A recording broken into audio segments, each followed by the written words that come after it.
Olá, turma! Professor Clívio aqui com vocês, espero que vocês estejam bem. E na aula de biologia dessa semana, nós vamos estudar a virologia, o estudo dos vírus. Então, prepara o teu material, o teu caderno, o teu lápis, para fazer as tuas anotações e o teu resumo. A virologia nada mais é do que a ciência, a área da biologia que estuda os vírus. Então, nessa aula de hoje, nós pretendemos entender, conhecer a estrutura e as características dos vírus, citar diferenças entre vírus, envelopado e não envelopado, né, que no caso apresentar os tipos de vírus, reconhecer as principais doenças ou as viroses em humanos, entender como ocorrem as transmissões e como podemos evitá-la, assim como também poder diferenciar o que é um soro de uma vacina e, por fim, apresentar termos importantes que são usados pelos cientistas que muito estão no nosso cotidiano e às vezes nós não sabemos que ele existe. Então, a palavra vírus, ela deriva do latim e significa veneno. Palavra derivada do latim. Nós já comentamos anteriormente que existe uma discussão sobre considerar ou não os vírus como seres vivos e que eles não fazem parte dos sistemas de classificação segundo Linneu. Então, embora esse debate seja bem polêmico no campo científico, nós precisamos definir os vírus como formas particulares de vida. Eles são parasitas, veja bem, parasitas intracelulares obrigatórios, pois só se reproduzem no interior de uma célula hospedeira.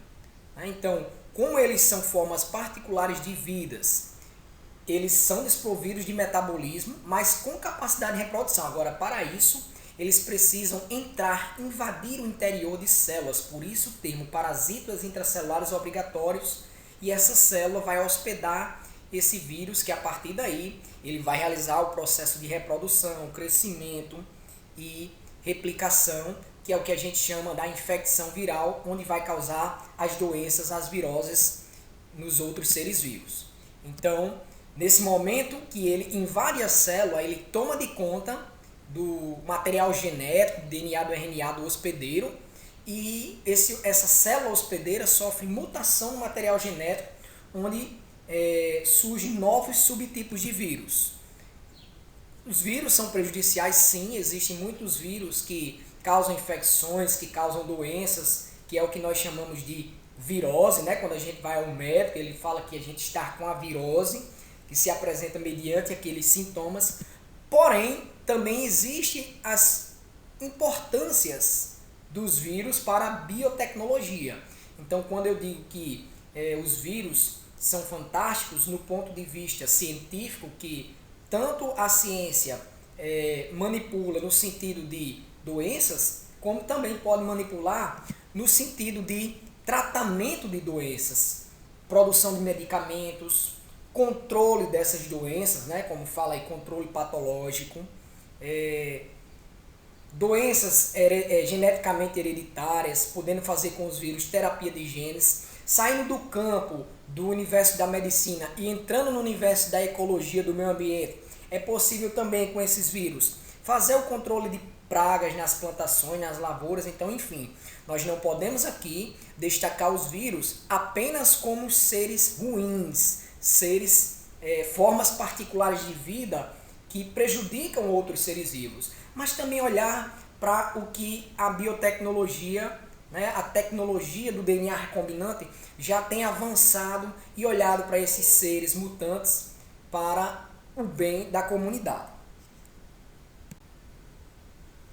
Agora nós vamos destacar as características, vamos entender como é a estrutura dos seres vivos, desses seres que têm formas particulares de vida. Desculpa, eu já ia falar desses seres vivos. Na verdade, são seres com formas particulares de vida. Então, os vírus, eles, em geral, eles são menores que as bactérias conhecidas, sendo visíveis apenas ao microscópio eletrônico. Tá aí para você ter uma ideia do tamanho dele em unidade de medida de 15 a 330 nanômetros. Então, isso significa o quê, professor? Significa que eles são invisíveis aos nossos olhos. Só é possível observar esses seres com a ajuda de um equipamento chamado microscópio eletrônico ou fotônico. Então, todas as micrografias e desenhos de vírus que nós vamos apresentar nessa aula, é óbvio que baseiam-se em observações feitas ao microscópio. Gente, os vírus, eles são, morfologicamente, falando da estrutura, muito simples. De modo que eles são acelulares, eles não possuem estruturas celulares, eles não possuem a membrana celular que a gente já conhece na célula do ser vivo. Nem é eucarionte, nem é procarionte. Então a gente classifica aqui como acelular. Muitos apresentam basicamente apenas uma cápsula proteica, que a gente vai chamar de capsídeo. Uma cápsula que está envolvendo o material genético, e você vai ver já já na figura na outra página. Então, essa cápsula, na verdade, é o conjunto capsídeo mais o material genético vai formar o que a gente chama do vírus o núcleo capsídeo. Então, veja bem, o vírus, a estrutura é basicamente uma cápsula, que a gente chama de capsídeo. Só que quando eu reúno o capsídeo com o material genético, que dependendo do tipo de vírus pode ser DNA ou RNA, quando eu envolvo essa cápsula com material genético, aí eu chamo isso de núcleo capsídeo. Tá aí na tela para você entender essa diferença nos dois tipos de vírus. Então, a ciência chama em A o vírus não envelopado, que é aquele que acompanha os números 1, o ácido nucleico, que é o material genético, 2, o capsídeo, né, que é a cápsula, como eu falei, e esse conjunto vai formar aí, ó, o 3, que é o núcleo capsídeo, certo? Alguns vão apresentar nesse núcleo capsídeo alguns monômeros proteicos, que são componentes químicos orgânicos que estão protegendo esse núcleo capsídeo, certo, turma? Agora veja o vírus envelopado. Alguns vírus, eles são chamados de envelopados porque, além de ter o número 1, que é o ácido nucleico, veja na imagem abaixo, ó, nessa corzinha de vermelho cereja, além de ter o capsídeo, que é a reunião, né, como a gente já mostrou, do ácido nucleico com a cápsula, formando o núcleo capsídeo, ele vai ter os monômeros proteicos também, e além disso, o número 5, que é o envelope. Por isso chamar o termo vírus envelopado. Então, olha o que adicionou aí esse círculo azul quando você compara a imagem A com a imagem B. E alguns vírus ainda apresentam, além desse envelope, alguns peplômeros, né, que são estruturas proeminentes constituídas de glicose, proteínas, lipídios. Então é mais uma capa de proteção para o DNA dele, né, que são encontradas, ancoradas aí, ó, como você vê esses triângulozinhos laranja, ao envelope, que pode estar exposto na superfície do vírus, que vai servir como aderência, ou seja, conseguir o vírus entrar em contato, ou seja, na célula do hospedeiro, nas superfícies onde eles ficam, na maçaneta de uma porta, por exemplo, né, nos objetos onde eles ficam agarrados. Então, vamos entender melhor essa ideia. Alguns vírus eles são chamados de envelopados porque apresentam um envelope lipoproteico que vai envolver o núcleo capsídeo, como eu falei anteriormente. E esse envelope ele tem dupla origem. Tem a parte lipídica, que corresponde à bicamada de fosfolipídios que constitui a membrana plasmática da célula hospedeira, e a parte proteica, que é composta por proteínas virais. Então é uma união dos componentes químicos do vírus com a célula hospedeira. E essas estruturas químicas são sintetizadas sob o comando do material genético do vírus, quando ele está dentro da célula hospedeira, claro, e se alojam na membrana plasmática. Então, quando o vírus ele sai da célula, o conjunto se desprende e envolve o núcleo capsídeo, formando o envelope, né, que a gente viu na imagem B anterior. Se você tiver com dúvida, pode apertar pausa e voltar lá para entender essa diferença. Aqui eu vou seguindo e citando exemplos, né, de vírus envelopados. Um exemplo bem comum é o HIV, que é o vírus da imunodeficiência humana, causador da AIDS, ou também chamada de síndrome da imunodeficiência adquirida. Então o HIV, ele é um vírus e ele tem moléculas inativas de certas enzimas com transcriptase reversa, né? Que nada mais é transcriptase reversa, que é uma enzima dos vírus de RNA que passa a comandar a célula hospedeira. Então, além dessas enzimas, podem ter as proteases e integrar ao seu interior. Então veja aí algumas representações dos vírus envelopados e de algumas doenças na tela, o HIV, da hepatite B, do ebola, do adenovírus, da influenza e dos vírus que invadem bactérias, que são os bacteriófagos. Também são citados como exemplos de vírus envelopados, o vírus do coronavírus. Só para fechar esse raciocínio, você viu duas estruturas nas características dos vírus, a envelopada e a não envelopada. Entenda que quando esse vírus ele é morfologicamente completo, ou seja, o envelopado, quando ele está morfologicamente completo, vamos pensar assim, porque um vírus não envelopado, ele pode chegar a ser envelopado sim, depende da ligação, né, as proteínas ligantes do próprio vírus com a célula, né, a membrana plasmática da célula hospedeira. Então, quando ele chega nesse estágio de envelopado, aí a gente pode chamar essa partícula viral completamente constituída, digamos assim, de vírion.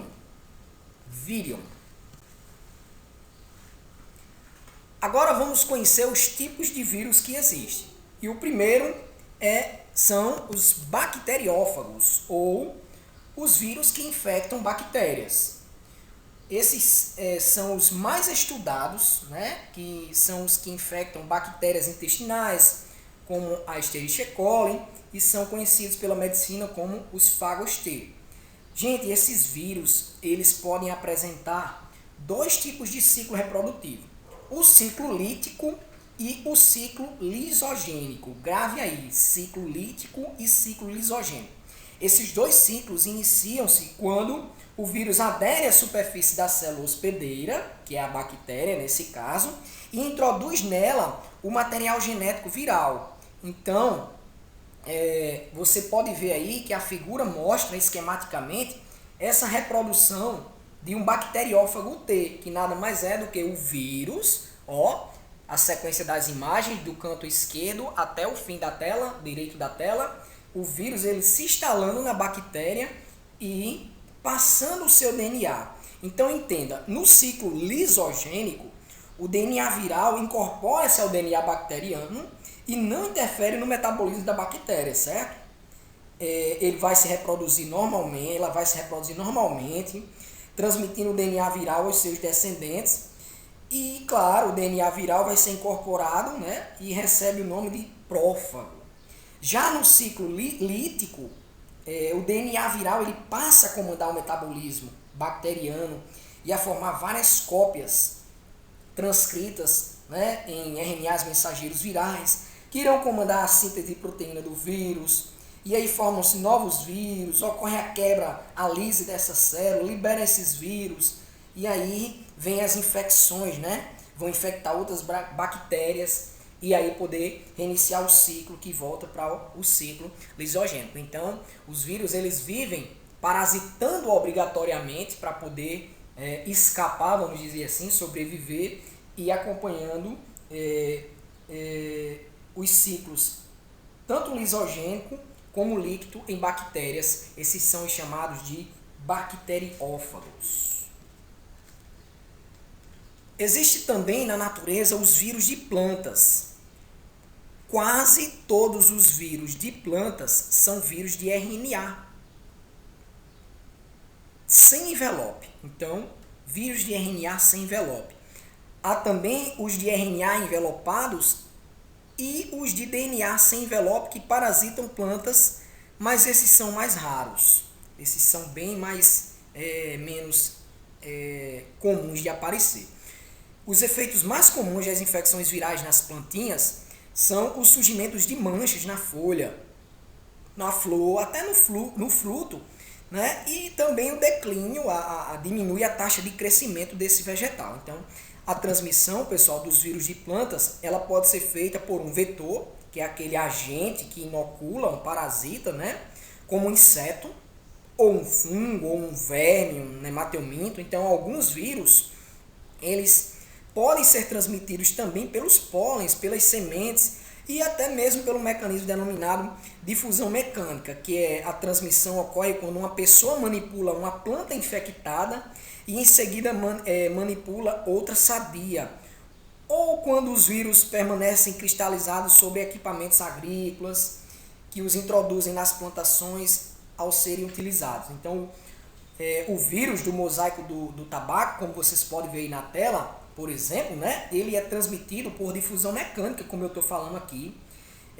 Já o vírus da batata, ele é transmitido por várias espécies de pulgões, então aí já tem um vetor, né, um inseto, certo? Existem diversas espécies de pulgões que fazem esse trabalho aí de transmissão. Então, o vírus de planta, como está aí, a transmissão ele pode ser feita por um vetor, que é o agente que inocula esse parasita, que é o inseto, o fungo, o verme, ou pelos pólenes das plantas com a ajuda do vento, né? Por exemplo, a manipulação mecânica das pessoas, né? As sementes, enfim. E também na forma cristalizada que eles fiquem aí nos equipamentos agrícolas que vai passando, né, de uma plantinha para outra. Agora vamos conhecer os vírus de animais. Esses vírus podem ser tanto de DNA ou de DNA envelopados ou não também, certo, gente? Então, a penetração do vírus numa célula animal, para você ter uma ideia, ela pode ocorrer de várias maneiras e dependendo, claro, do tipo de vírus, certo?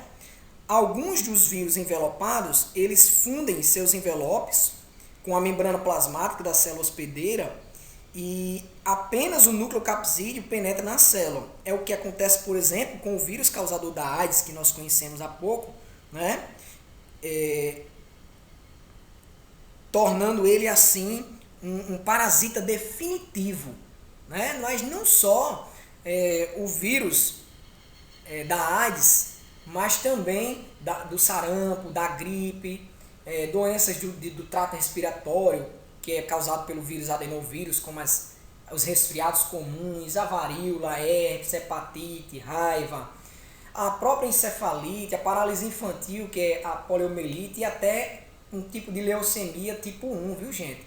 Então, os vírus de animal, eles tanto podem fazer uma fusão na célula hospedeira, que é a endocitose, eles vão para dentro da célula, como também pode ser transmitido por um vetor, né? Em todos os casos, ao longo do processo de infestação da célula hospedeira, capsídeos e envoltórios eles vão se romper e são degradados, né, a estrutura. E aí a molécula do ácido nucleico ela é liberada e vai passar a comandar o metabolismo celular. E aí entra em cena o que a gente chama de viroses, né? São as viroses. Precisamos compreender como se dá a transmissão dessas viroses, né? Então, primeiro, por contato. Como assim por contato? Portador e hospedeiro, né? Pode ser contato físico, pode ser secreções, fluidos como sangue, esperma humano, mucos, né? Secreções que saem do nosso corpo, na vagina, no pênis, até mesmo pelo próprio ar. Agora, detalhe, não é porque eu vou ter contato, por exemplo, com o sangue contaminado que eu vou me contaminar. Cada tipo de vírus ele é invasor de uma célula específica, então vai depender de que parte do corpo está entrando em contato e saber se aquele vírus ele é adaptado àquela célula do meu corpo. Então, por exemplo, o vírus da cachumba, ele invade células de glândulas salivares ou parótidas, como você vê aí na imagem, ó, no canto superior direito da tela, né? E outra observação, algumas viroses são transmitidas através de vetores, que é o hospedeiro desse agente causador, que é o vírus. Então, eu tenho certos mosquitos que são os responsáveis pelas zoonoses, como a dengue, por exemplo, né? Tá aí o Aedes aegypti na tela, no canto inferior da tela, aí do lado direito, que ele é um vetor, ele é um propagador, ele é um transmissor, certo, da doença. Então, entenda, existe o portador, que é o hospedeiro, certo, do vírus, pode ser um animal, uma planta, uma bactéria. Nesse caso, em se falando dos animais, né? O vírus ele invadiu, então ele é o que a gente chama de agente causador ou agente infeccioso, certo? E existe o vetor, que é aquele hospedeiro que vai transmitir o agente causador. E em se falando de transmissão e existir a doença, existe também as prevenções, né? As prevenções, como evitar as viroses, campanhas de vacinação, aumenta a imunidade da população, controlar vetores quando não se tem vacinas, como é o caso de controlar os mosquitos da dengue, que transmitem a dengue, ter cuidado com contato sanguíneo, transfusões sanguíneas, usar preservativos nas relações sexuais, higiene pessoal tem que ser frequente, e agora a gente está adotando, né, o álcool 70% e o detergentezinho ali para lavar as mãos no combate ao coronavírus. O isolamento social também entra como medida de prevenção. Usar máscara, protetor faciais, luvas para manipular o solo e ambientes contaminados. E entender, gente, que antibiótico não é eficiente no combate a essas viroses. Antibiótico é eficiente para destruir bactéria, que nós vamos conhecer no próximo assunto. Algumas observações importantes, que são os termos científicos usados, que a gente vê muito na televisão e não entende, né? Olha só, pandemia. Aí você tem a ideia de uma doença que está se espalhando pelo mundo todo, como foi o caso da AIDS, do Ebola, e agora nós estamos vivendo a pandemia do coronavírus, né? A Covid-19. Epidemia já é diferente. Essa doença ela vai só se espalhar na região. Então, toda a região Potengi está com um surto de dengue. Então, isso é uma epidemia. Então, é só aquela região que está sofrendo isso. Já a endemia é aquela doença que persiste por vários anos, que eu posso citar aqui também a dengue, né? Que é o caso dos agentes de endemias, que vem na nossa casa, olhar a caixa d'água, se tem algum reservatóriozinho ali com água que ajuda na transmissão desses insetos. Então, a endemia é aquela que vem persistindo por vários anos. Vacina é a substância que confere uma imunidade bem lenta, agora que dura por bastantes anos. E o soro é diferente, é uma substância que vai conferir uma imunidade mais rápida e passageira, né? E temporária.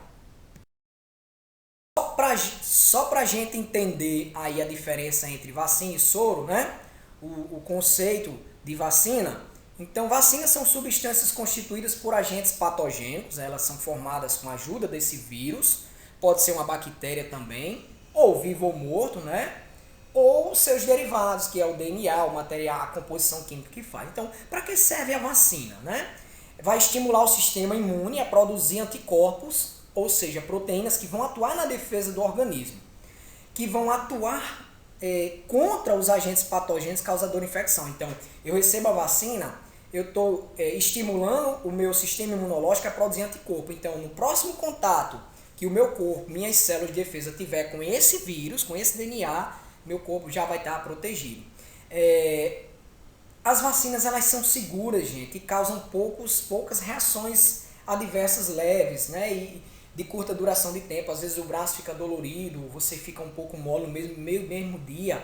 E esses efeitos colaterais vai depender muito também do tipo sanguíneo, do hábito alimentar da pessoa, da forma de vida, se é sedentário ou não. Qual é a importância de uma vacina? Então, é a principal forma hoje de prevenir contra diversas doenças. Se não fossem as vacinas, nós não estaríamos aqui. Viva a ciência, né? Como é feita a produção? Então, é uma injeção de forma... uma injeção onde você tem ali a forma atenuada do antígeno da doença, que é o material do vírus. Aí, dentro do seu corpo, vai criar anticorpos contra esse vírus, né? Que é um antígeno, que vai ocorrer a imunização do organismo vacinado, não é assim? Então, o vírus ele é o agente patogênico, ele é o agente causador da doença que a gente chama de antígeno. Então, eu estou inoculando já ele, né, vivo ou morto, dentro do meu corpo, para meu corpo conseguir criar imunidade contra ele, criar uma memória que quando aquele vírus chegar novamente, eu não senti nada, certo? Os tipos de vírus atenuados pode ser de DNA, de vetor viral e de subunidade proteica, ou o que a gente chama de VLP, que é artificial. Já o soro, turma, o soro é uma imunização passiva. São inoculados anticorpos também, né? Previamente produzidos, claro, em outro corpo. E para que serve o soro? No caso do soro, ele não é para prevenção de doenças. A utilidade dele é para tratamento de peçonha, de cobra, de aranhas, ou seja, tratamento de toxinas bacterianas e rejeição de órgãos transplantados também. Então você pode ter aí a importância, a utilidade do soro. Quando você leva uma picada de cobra, né,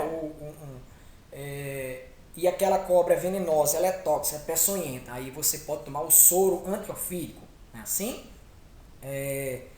E também usado para o tratamento de toxinas bacterianas e no transplante de órgãos também pode-se usar alguns soros que são importantes nesse sentido. Qual é a diferença? Né? Usados em casos em que há necessidade de tratar rapidamente, quando não é possível esperar a produção de anticorpos pelo nosso organismo. Então, a diferença está: vacina usada na prevenção é um antígeno inativo que vai fazer uma imunização ativa. Ou seja, é um vírus desativado que quando entra no seu corpo cria memória que vai ativar essa memória para te proteger. Já o soro é usado para cura, são anticorpos prontos e a gente chama uma imunização passiva. E só para a gente fechar o raciocínio dos vírus e a saúde humana, eu estou citando aí para vocês, né? Eu estou abordando aí para vocês algumas das principais doenças provocadas por vírus. Claro que com ênfase na primeira imagem, viroses graves, tá aí, zika, covid, sarampo, herpes, dengue, chikungunya, AIDS, febre amarela, poliomielite, que é a paralisia infantil, raiva, hepatite, cachumba ou parotidite, catapora ou varicela, como chamava antigamente, rubéola e HPV, que é a condiloma. Tem esse grupo de viroses mais graves. Tem o segundo grupo aí embaixo de viroses digestivas, né, que é o enterovírus, adenovírus, rotavírus, que traz sintomas simples como cólica, náusea, vômito, diarreia, mal-estar em geral, que a gente pode prevenir com água tratada, com coleta do lixo, com esgoto tratado, com higiene pessoal, com alimentação e com a vacinação nesses casos aí, certo? E tem também o grupo das viroses respiratórias, que são os diversos vírus de gripes, né, como rinovírus, adenovírus, a influenza, que aí é um grupo de risco para quem? Para idosos, para bebês, para crianças, para gestantes, para pessoas com doenças crônicas. Então eles podem evoluir para um quadro de pneumonia e até trazer a morte, como é o caso que a gente está vendo, né, com o coronavírus, certo, gente? E os sintomas são febre, dor no corpo, dor na garganta, tosse, coriza, nariz entupido, mal-estar em geral. Claro, gente, cada virose ela vai ter os seus sintomas diferentes, tá ok, turma? Então, a nossa aula dessa semana, na verdade, é um tema bem polêmico e que está bem na atualidade, certo? E eu deixo aí como sugestão para vocês pesquisar. Vou liberar um arquivo onde já tem uma tabelinha pronta com todos os vírus, principalmente aqueles que mais caem no Enem, o seu nome, o nome do vírus, o nome da doença, o tratamento, a transmissão, a prevenção, para vocês fazerem essa pesquisa como atividade aí de fixação dessas doenças. É isso aí, turma, e aqui a gente encerra a nossa aula sobre virologia. Espero que vocês tenham compreendido. Um forte abraço do professor Clívio.